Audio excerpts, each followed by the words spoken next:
cabdikariinow aragaaga markaas loo arko waxa tahay nin aad u aamusan laakiin nin aad u xigmad badan soma hadee runtaada marka iyo dhuuxa iyo dhiiga baad adigu u hurtay Somaliland waad u hurtay sabab maxaan arkayaa oo dareemaysid macnaha weydiiyay marna ma istiri aad tagtid dalkee u jeceshay inaad tagtid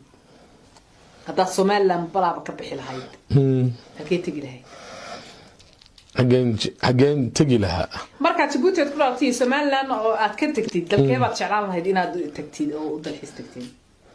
waxaan jeclaan lahaa inaan tago Canada Canada amba Ingiriiska labada mida maxaan caynka ka kuuleeyahay fanaaniintu ilaan labada dalbe ku badeeyeen والله وارنتها فنانيتو دنبا xagaabay ku badeeyeen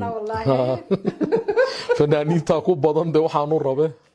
dantaada waa taqana waaw ma sha Allah waa tagi doontaa insha Allah meel fanaaniin joogin maxaan ka doonide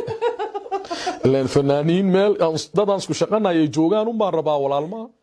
الله xanuunka jacaylka iyo wax ma ka taqaanaa inaba may oo waliba jacaylku uma dhicin ba may de uu igu dhacay xanuun iyo waxa waxba kama arag anu ana mid hafaafa hay wax xanuun oo jacaylka igu xanuuninayo igu kicicinaya ima helin marka kelmadda jacaylka la maxaad ka aaminsan tahay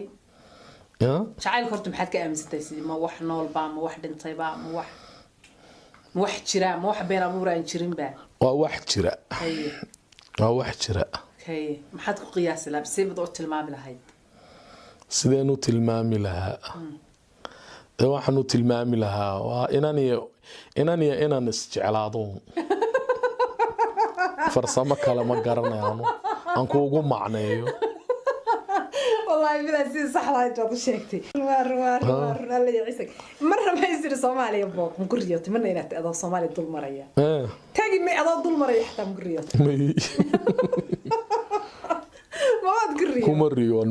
مي والله علي قد ولي قف مسؤول صومالي ما كلنتي او دولة الصومالي كترسن مي ولي لما كل منها اني بو ما سمينه سببت علينا لهاينا ساكن انت كبيسو سيدان طونا يقرأوا